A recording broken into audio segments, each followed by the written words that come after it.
Magandang gabi po sa inyong lahat mga kapatid. At welcome po dito sa ating banal na Eucharistia. Nais ko ring i-welcome ang mga nakikipagdiwang sa atin sa pamamagitan ng live streaming sa Facebook na mga nasa loob ng mga bahay, mga taga-Sabang at mga kaibigan natin sa iba't ibang panig ng mundo. Welcome po dito sa ating banal na Eucharistia, ang Midnight Mass. Mga kapatid, tayo ay nagdiwang ng ating paghahanda sa pagdating ng Panginoon sa loob ng siyam na gabi. At ito ngayon ang pinaghahandaan natin, ang pagsilang ni Jesus. Kaya magsimula na tayo. Sa ngalan ng Ama at ng Anak at ng Espiritu Santo. Amen. Sumainyo ang Panginoon. At Mga kapatid, sa pagpapasalamat natin sa Ama, sa gabing ito na nakita natin ang mukha ng Diyos kay Jesus. Aminin natin ang ating mga kasalanan upang tayo maging marapat gumanap sa banal na pagdiriwang.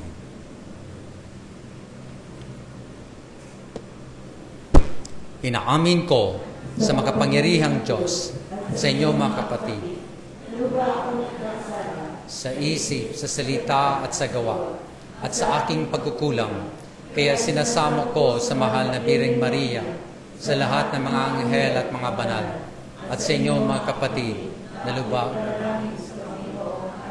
Kawaan tayo ng makapangyarihang Diyos. Patawarin tayo sa ating mga kasalanan at patnubayan tayo sa buhay na walang hanggan.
Manalangin tayo.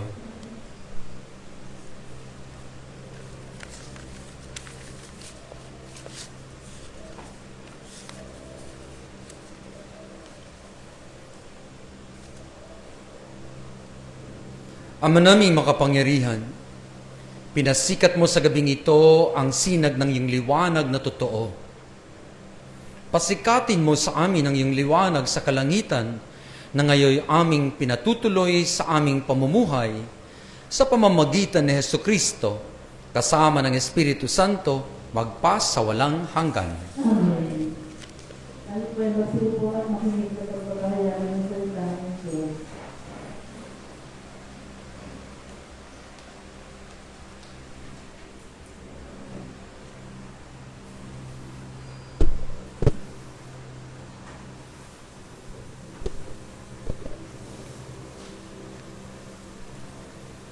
Pagbasa mula sa aklat ni Propeta Isaías. Nakatanaw ng isang malaking liwanag, ang bayang malaunang nasa kadiliman, na manaag na ang liwanag sa mga taong namumuhay sa lupaing balot ng dilim. Iyong pinasigla ang kanilang pagdiriwang, dinagdagan mo ang kanilang tuwa, tulad ng mga tao sa panahon ng anihan, tulad ng mga taong naghahati ng nasamsam na kayamanan. Nilupig mo ang bansang umalipin sa iyong bayan, tulad ng pagkalupig sa hukbo ng Madian. Binali mo ang panghambalos ng mga tagapagpahirap sa kanila, sapagkat ang panyapak ng mga mandirigma, ang lahat ng kasuotang tigmak sa dugo ay susunugin. Sapagkat ipinanganak para sa atin ang isang sanggol na lalaki, ibinigay ang isang anak sa atin, at siya ang mamamahala sa atin.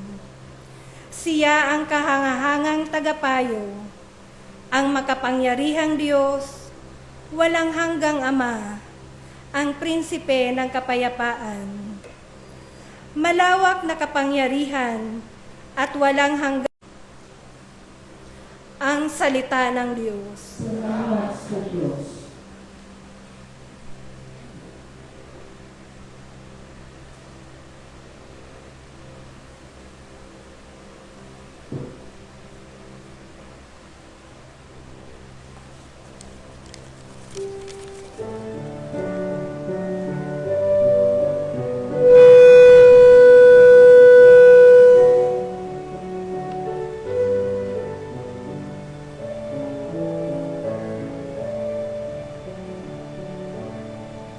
Sa hati sumbilang ngayon,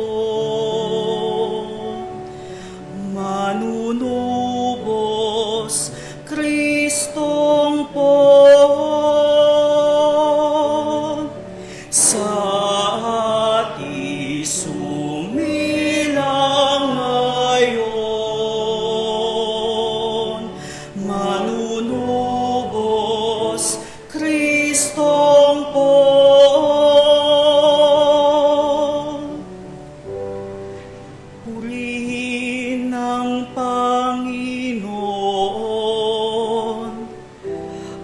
Awitan siya ng bagong awit.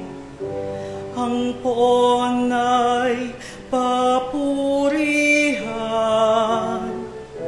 nitong lahat sa daigdig. Sa ati sumilang ngayon, manunubos Kristong poon. Awitan ng Panginoon, ngalan niya ay purihin. Araw-araw ang ginawang pagliligtas ay banggitin. Kahit sa ipahayag ng poon ay dakila, sa madla ay ipahayag ang dakila niyang gawa. Sa ati sumilang ngayon, manunubos Kristong poon. Lupa't langit ay magsaya, umugong ang kalaliman. Lahat kayo na nilikhang nasa tubig ay magdiwang. Ang likurin at ang lahat ng naroon ay sumigaw. Pati mga punong kahoy sa galak ay mag-awitan. Sa ati sumilang ngayon, manunubos Kristong poon. Ang Panginoon ay purihin, pagkat siya ay daratan. Paririto sa daigdig upang lahat ay hatulan. Tapat siyang humatol at lahat ay pantay-pantay. Sa ati sumilang ngayon, manunubos Kristong poon.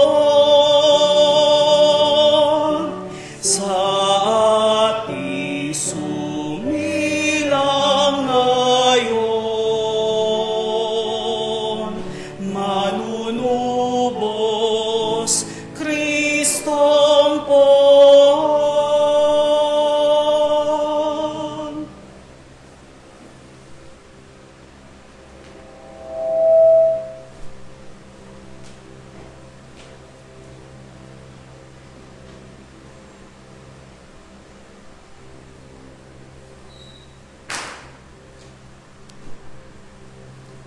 Pagbasa mula sa sulat ni Apostol San Pablo kay Tito. Pinakamamahal kong kapatid, inihayag ng Diyos ang kanyang kagandahang loob na nagdudulot ng kaligtasan sa lahat ng tao.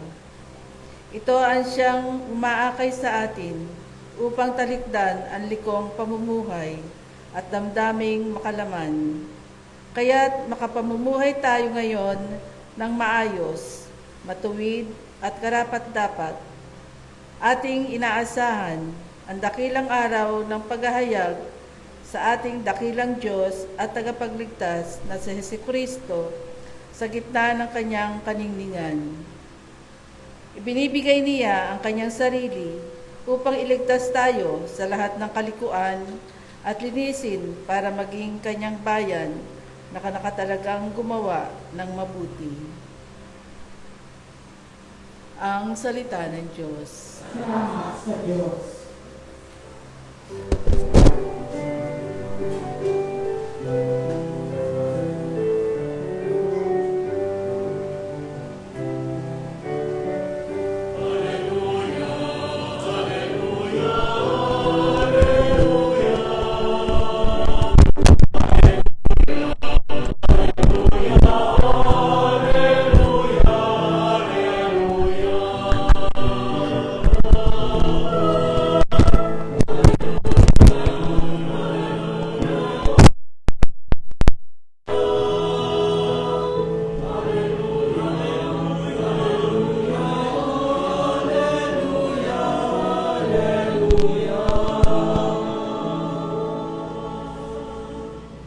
Sumainyo ang Panginoon. at sumayo rin. Ang pagpapahayag ng mabuting balita ng Panginoon ayon kay San Lucas. Papuri sa iyo, Panginoon. Noong panahong yun, iniutos ng Emperador Augusto na magpatala ang lahat ng nasasakupan ng imperyo ng Roma. Ang unang pagpapatalang ito'y ginawa ng si Cirenio, ang gobernador ng Syria. Kaya't umuwi ang bawat isa sa kanilang bayan upang magpatala. Mula sa Nazaret, Galilea, si Jose pumunta sa Bethlehem, Judea, ang bayang sinilangan ni Haring David, sapagkat siya'y mula sa angkan at lahi ni David. Kasama niyang umuwi nang magpatala rin si Maria na kanyang magiging asawa na nooy kagampan. Samantalang naruroon sila, dumating ang oras ng panganganak ni Maria at isinilang niya ang kanyang panganay at ito'y lalaki. Binalot niya ng lampi ng sanggol at inihiga sa isang sabsaban sapagkat wala ng lugar para sa kanila sa bahay panuluyan. Sa lupain ding yaon ay may mga pastol na nasa parang, nagpupuyat sa pagbabantay ng kanilang mga tupa. Biglang lumitaw sa harapan nila ang isang anghel ng Panginoon at lumaganap sa paligid nila ang nakasisilaw na kaningningan ng Panginoon. Natakot sila ng gayon na lamang, ngunit sinabi sa kanila ng anghel, "Huwag kayong matakot. Ako'y may dalang mabuting balita para sa inyo na magdudulot ng malaking kagalakan sa lahat ng tao. Sapagkat isinilang ayon sa bayan ni David ang inyong tagapagligtas, ang Kristong Panginoon. Ito ang palatandaan. Matatagpuan ninyo ang isang sanggol na nababalot ng lampin at nakahiga sa isang sabsaban." Biglang lumitaw sa tabi ng anghel ang isang malaking hukbo ng kalangitan na nagpupuri sa Diyos. Papuri sa Diyos sa kaitaasan at sa lupa'y kapayapaan sa mga taong kinalulugdan niya.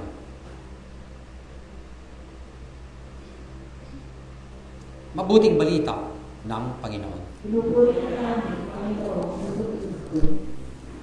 Mga kapatid,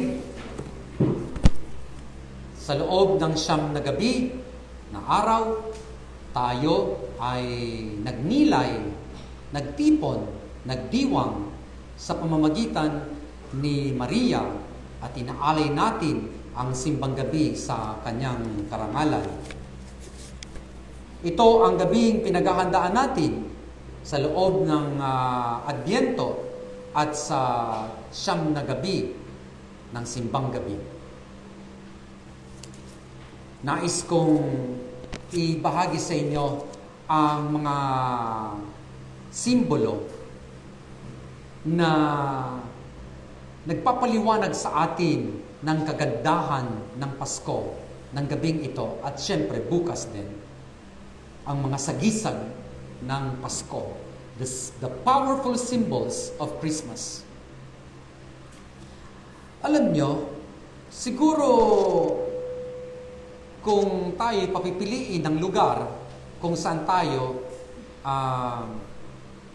isisilang, noong panahon ni Jesus ay merong mga pamoso kung saan nandoon ang templo, ang pinakamagandang building sa buong mundo, ang sentro ng espiritualidad ng mga Hudyo.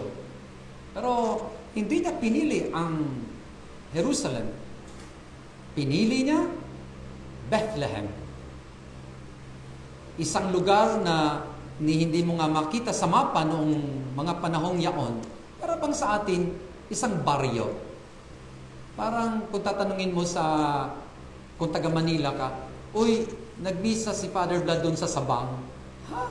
Saan Sabang? Saan ba yan?" Ang katulad din noong mga panahon na yun. Sa Bethlehem? Saan ba ang Bethlehem na yan? Unknown. Walang masyadong nakakaalam. Pero bakit doon pinili ng Panginoon na siya'y isilang? May dala akong libro ko dito kasi hindi pa ito nabibili. Ibibigay ko po ito sa makakasagot sa tanong ko. Ano ang kahulugan ng salitang Bethlehem? Taas na po kayo ng kamay. Ate Oya. House of Bread. Ate Oya, sa iyo po ito, pipirmahan ko ito. Palakpakan natin sa Ate Oya. Ang ibig sabihin ng Bethlehem ay bahay na tinapay. House of Bread. Bakit doon isinilang ang Panginoon sa Bethlehem? Sapagkat isang araw sasabihin niya, ako ang tinapay ng buhay. Ang sino mang kakain nito ay magkakaroon ng buhay na walang hanggan. Kaya doon niya pinili sa Bethlehem. Isa pang powerful symbol o sagisag ng Pasko ngayon ay isinilang sa isang kuweba. Napuntahan ko na po ito sa Holy Land. Bakit sa isang kuweba? Di ba kayong mga nanay, siyempre mga tatay din, pinaghahandaan ninyo na ang lugar na sisilangan ng inyong lalong ng mga panganay at ng mga anak natin? Kayo ba mga nanay, gusto niyo bang magsilang sa isang kuweba na madilim? Aba, ayaw natin yan. Ako kung may asawa ko, tsak na hindi ko papayagan ang asawa ko na isilang ang aking panganay sa isang kuweba. Bakit sa isang kuweba? Sapagkat ang isang kuweba ay sagisag ng kababaang loob ng Diyos. In fact, kung tayo pupunta ngayon sa modern day Bethlehem, yung Star of David doon, kung saan yun ang exact na lugar kung saan ipinanganak ang Panginoon, kung gusto mo na hawakan yon at halikan, kinakailangang yumuko ka at lumuhod. Kinakailangang yumuko at lumuhod para pumasok ka doon sa kuweba. Ibig sabihin nun, kinakailangan ang kababaang loob upang makita mo ang mukha ng Diyos. Pangatlo, sino ang mga unang taong nakakita ng mukha ng Diyos? Siyempre, ang ating mahal na ina at si San Jose. At ang isang grupo ng mga tao, ang mga pastol. Yung mga tao na nasa laylayan ng lipunan, yung may hindi pinapansin, mababaho, walang pinag-aralan, mga pastol. Bakit sa kanila unang nagpakita ang Diyos? Sapagkat sabi ni Jesus sa Beatitudes, "Blessed are the pure of heart, for they shall see God." Sila yung mga malilinis ang puso. Sila yung mga unang taong nakita ang mukha ng Diyos. May isang anghel na biglang nagpakita sa kanila at sinabi, "Huwag kayong matakot, sapagkat sa araw na ito ay isinilang ang manunubos at ito ang mga palatandaan. Makikita niyo siya, ang isang sanggol na nababalot ng lampin." This is a very powerful symbol. Nababalot ng lampin. Ang ibig sabihin nito, yung bata na, di ba, yung bagong panganak, binabalutan ng lampin na hindi makagalaw. Ito yung gumawa, lumikha ng lahat. Pero ngayon, hindi makapagsalita. Ang salita ng Diyos, hindi makapagsalita pa. At hindi niya nga maigalaw ang kanyang mga kamay. Ang ibig sabihin nito, ito yung pagiging limitado ng Diyos sa pagiging tao niya. God became limited as a man. Isa pang powerful symbol dito o sa gisag ay nakahiga sa sabsaban. Aba, kayong mga nanay ulit, mga tatay, ayaw siguro natin ilagay yung bagong silang natin sa may dayami, di po ba? Bakit sa sabsaba na kinakainan ng mga hayop? Sapagkat isang araw kakainin natin siya sa Eucharistia. Kaya ito yung mga kapatid, yung mga very powerful symbol na nagpapakita sa atin ng kagandahan ng Pasko, the beauty and the grandeur of Christmas. Through these powerful and yet very simple objects and people. Sa gabing ito ay isinilang ang Panginoon. Sa gitna natin, pinaghandaan natin siya sa Adbyento at sa simbang gabi. Hilingin natin sa Diyos Ama na muling isilang si Jesus sa ating mga puso para doon natin siyang sambahin at patuloy na mahalin. Magsitayo po tayo. Sumasampalataya ako na may gawa ng langit at lupa. Sumasampalataya naman ako kay Kristo, isang anak ng Diyos, Panginoon nating lahat, nagtaong-taong.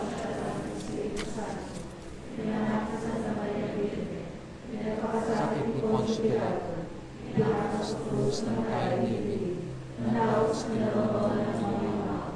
nang may 3 araw na buhay na maguli, umakyat sa langit, naluluklok sa kanan ng Diyos Amang makapangyarihan sa lahat.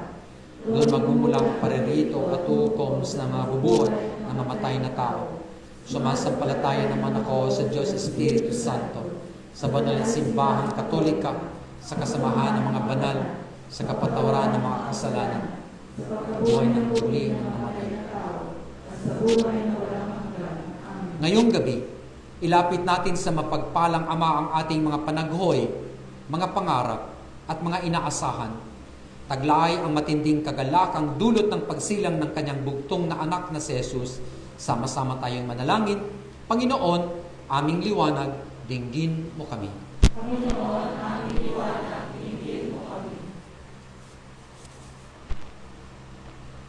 Para sa aming Santo Papa Francisco, si Reynaldo na aming obispo, mga pare, diakono, religyoso at religyosa, matutunan nawa nila ang pagpapakumbaba ni Jesus tungo sa buong pusong paglilingkod. Manalangin tayo. Panginoon, aming liwanag, dinggin mo kami. Para sa mga pinuno ng lahat ng ating bansa, mapukaw nawa sila ng liwanag, hatid ng pagsilang ni Jesus, upang ang kapayapaan ay tunay ng manaig sa lahat, gayon din sa aming mga puso, tahanan at pamayanan. Manalangin tayo.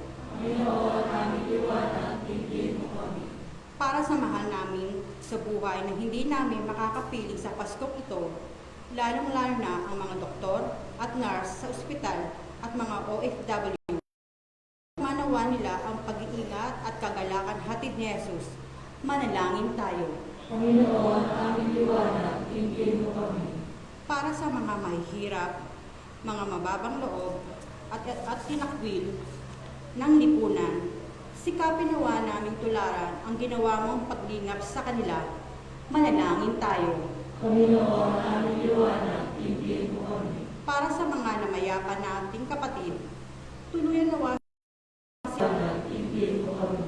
sa ilang sandali ng katahimikan, ating ipanalangin ang iba pang mga pangailangan ng ating pamayanan, pati na rin ang ating pansariling kahilingan. Manalangin tayo. Panginoon, aming liwanag, dinggin mo kami. Ama naming mahal, dinggin mo ang mga panalangin ng iyong bayan. Tuluyan nawang pukawi ng liwanag na hatid ni Jesus, kaming nasasadlak sa kadiliman upang makamit namin ang kapayapaang walang wakas. Iniling namin ito sa ngalan ni Jesucristo, aming Panginoon. Amen. Mag-aalay na po tayo ng ating mga sarili at ng ating mga alay. Ang mga sponsor po natin ngayong gabi ay si Mr. and Mrs. Roda Reyes and family, Jay and Malu Almusara and family, Lorenzo Senior and Rosie Delgoy and family, Luis Jane and Sol, Mr. Benji and Mrs. Ricky Valenzuela.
Manalangin kayo mga kapatid, upang itong ating paghahain ay kalugdan ng Diyos Amang makapangyarihan. Pagkatinawa ng Panginoon, ipag-aalis sa iyong mga kamay, sa kapulitan niya at karangalan, sa aming kapangyarihan at sa buong kasayang banal. Ama naming lumikha, kalugdan mo ang paghahain ngayong Pasko ng Pagsilang. Sa pagpapalitang ito ng iyong kaloob at aming handog, ang anak mong umako sa aming kaabahan ay siya nawang magparangal sa amin, magtampok bilang tagapamagitan, kasama ng Espiritu Santo, magpas sa walang hanggan. Amen. Sumainyo ang Panginoon. At sinayuri, Itaas sa Diyos ang inyong puso at diwa. inasa namin sa Panginoon. Pasalamatan natin ang Panginoong ating Diyos. Nakakami siya ay pasalamatan. Ama naming makapangyarihan, tunay ngang marapat na ikaw ay aming pasalamatan sa pamamagitan ni Jesucristo na aming Panginoon. Sumilay sa amin ang pagkakataong makipagpalitang handog sa iyo ngayon. Inako ng iyong maasahang anak ang pagkatao naming alangan at hamak. Kahit kamatayan namin ay kanyang natikman upang kami makasalo sa buhay na walang hanggan. Kaya kaysa ng mga anghel na nagsisiawit ng papuri sa iyo nang walang humpay sa kalangitan, kami nagbubunyi sa iyong kadakilaan.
Tayo po ay magsigurod, manatili at nakatayo, hindi kaya lumuhod.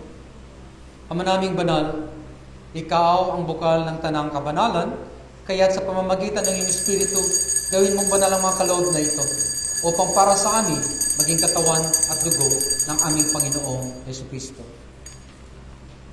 Bago niya pinagtiis ang kusang loob na maging handog, hinawakan niya ang tinapay, pinasalamatan kanya, pinaghati-hati niya iyon, inabot sa kanyang mga alagad at sinabi, tanggapin ninyong lahat ito at kanin. Ito ang aking katawan na ihahandog para sa inyo.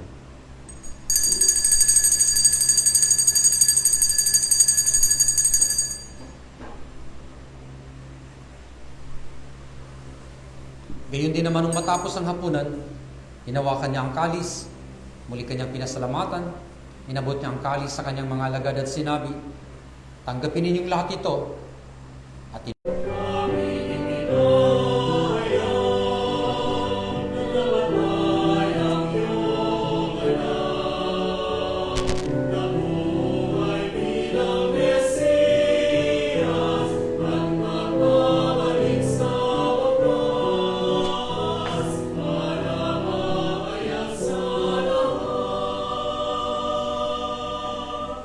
Ama, ginagawa po namin ngayon ang pag-alaala sa pagkamatay at muling pagkabuhay ng iyong anak. Kaya't iniaalay namin sa inyo ang tinapay na nagbibigay buhay at ang kalis na nagkakaloob ng kaligtasan. Kami nagpapasalamat dahil kami yung minarapat na tumayo sa harap mo para maglingkod sa iyo. Isinasamo namin kaming magsasalo-salo sa katawan at dugo ni Kristo ay mabuklod sa pagkakaisa sa pamamagitan ng Espiritu Santo. Ama, lingapin mo ang iyong simbahang laganap sa buong daigdig. Puspusin mo kami sa pag-ibig kaysa ni Francisco na aming Papa, ni Rey na aming Obispo at ng Tanang Kaparian.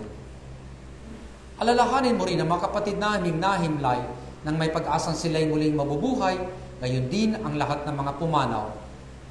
Kawaan mo sila at patuloyin sa iyong kaliwanagan. Kawaan mo at pagindapatin kaming lahat na makasalo sa iyong buhay na walang wakas. Kaysa ng mahal na Birheng Maria na ina ng Diyos, ni San Jose, kaysa ng mga apostol at ang lahat ng mga banal na namuhay dito sa daigdig ng kalugod-lugod sa inyo. Maipagdiwang nawa namin ang pagpupuri sa kararangal mo sa pamamagitan ng iyong anak, naming Panginoong Hesukristo. Sa pamamagitan ni Kristo, kasama niya at sa Kanya, ang lahat ng parangal at papuri ay sa iyo, Diyos Ama, makapangyarihan, kasama ng Espiritu Santo, magpasawalang hanggan.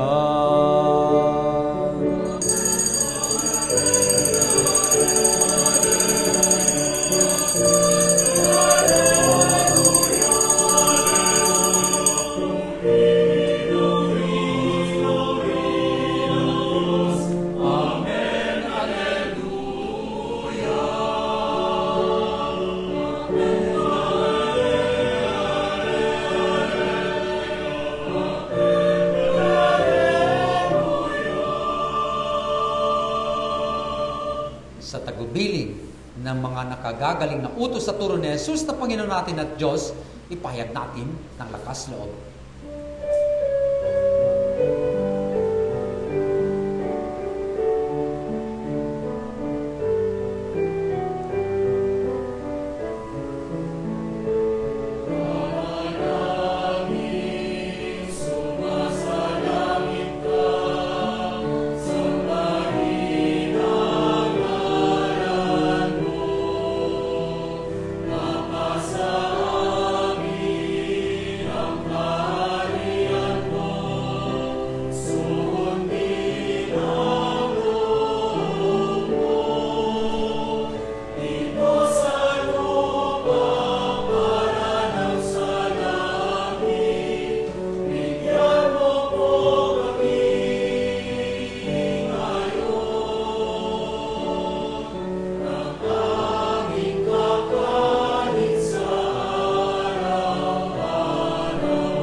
Hinihiling namin kami at Diyos sa lahat ng masama. Pagkaluban ng kapayapaan araw-araw, iligtas sa kasalanan at ilayo sa lahat ng kapahamakan, samantalang aming pinananabikan ang dakilang araw ng pagpapahayag ng tagapagligtas namin sa Jesucristo.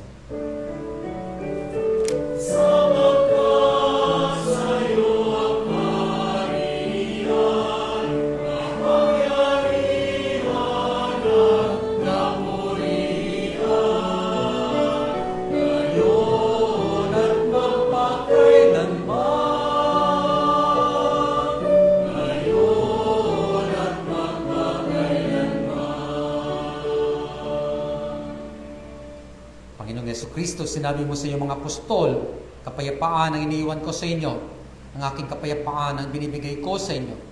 Tungayan mo ang aming pananampalataya at huwag ang aming mga pagkakasala. Pagkaluban mo kami ng kapayapaan at pagkakaisa ayon sa iyong kalooban, kasama ng Espiritu Santo magpas sa walang hanggan. Amen. Ang kapayapaan ng Panginoon ay laging sumainyo. At sumayin. Magbigayan po tayo ng kapayapaan sa isa't isa. Kayo po para sa lahat. Sa libutan,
ang kordero ng Diyos, isinilang sa gabing ito sa ating mga puso at sa altar na ito. Ang kordero ng Diyos na nag-aalis ng mga kasalanan ng sanlibutan, at palad ang mga inaanyayahan sa kanyang piging. Panginoon, hindi ako nakakatapat na magpatuloy sa iyo. Ngunit sa isang salita mo lamang, igagaling na ako. Mga kapatid, Christmas po ngayon at bukas. Inibigay ni Jesus ang kanyang katawan bilang pagkain natin. Sana po kung wala man lang hadlang tayo, kumunyon po tayong lahat. At inanyayahan ko ang mga nakikidiwang sa atin via live streaming na magkaroon po kayo ng spiritual communion para sa kabuuan ng mga biyaya ng misang ito. Katawan ni Kristo. Amen.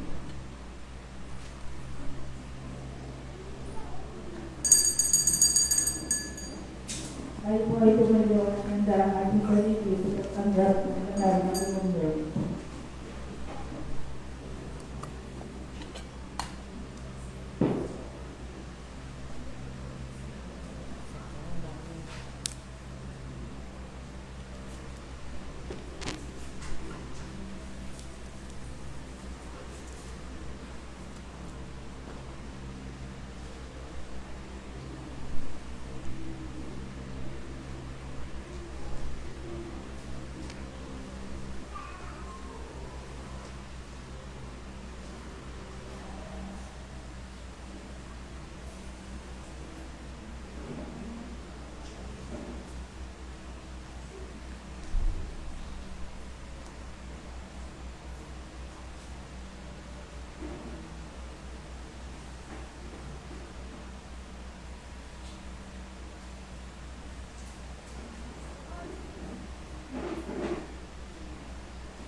Bago po ang aking pagbabasbas, nais kong magpasalamat sa inyong lahat sa loob ng siyam na gabi, sa pagtipo natin dito sa banal na dambana ng Diyos, dito sa Sabang, at sa mga nanonood po sa atin sa Facebook via live streaming.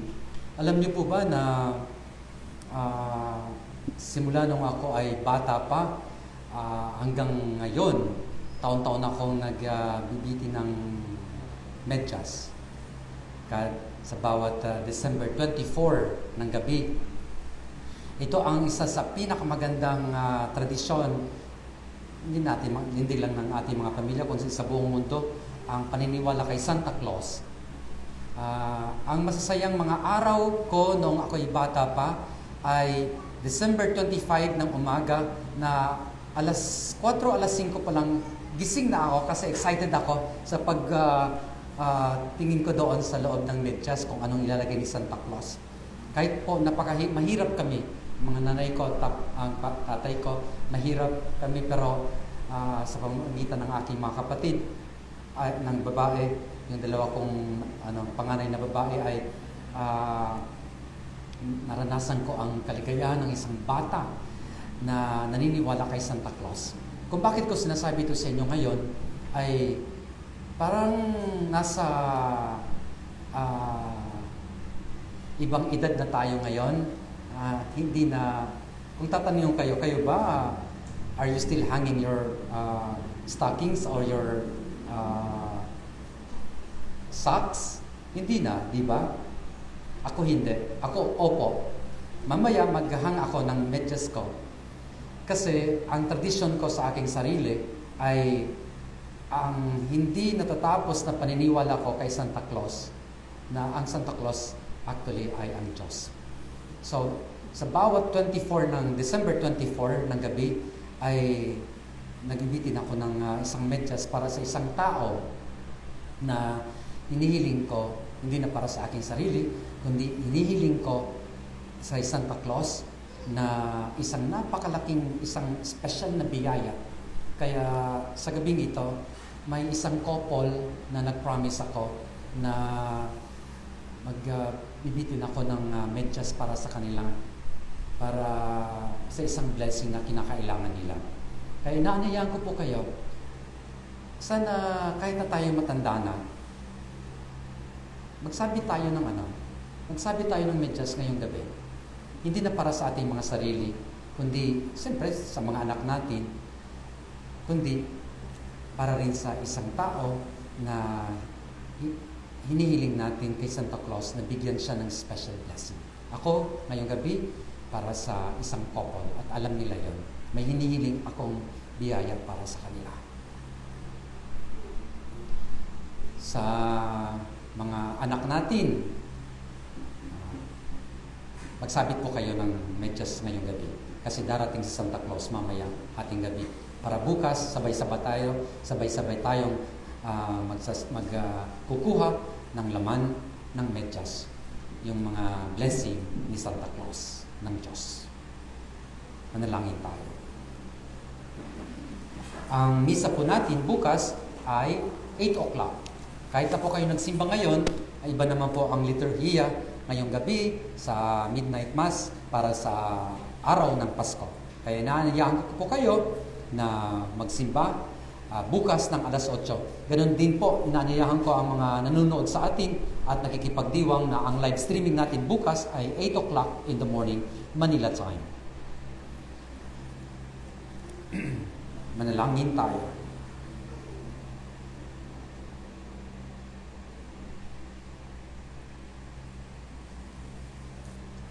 Tugo ng anghel para ihatid ang magandang balita ay sinawang pumuspos sa inyo ng tuwa para maihatid sa tanan ang kanyang mabuting balita ngayon at magpasawalang hanggan.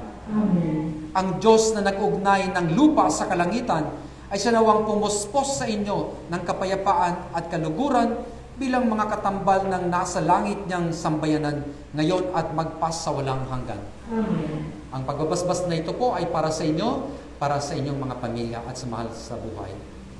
At pagpalain kayo ng makapangyarihang Diyos, ang Ama, ang Anak, at ang Espiritu Santo. Amen. Humayo tayo, taglay ang diwa at pag-ibig ni Kristo na sinilang sa ating mga puso ngayong gabi. Salamat sa Diyos. Mabuhay po tayong lahat.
Pasko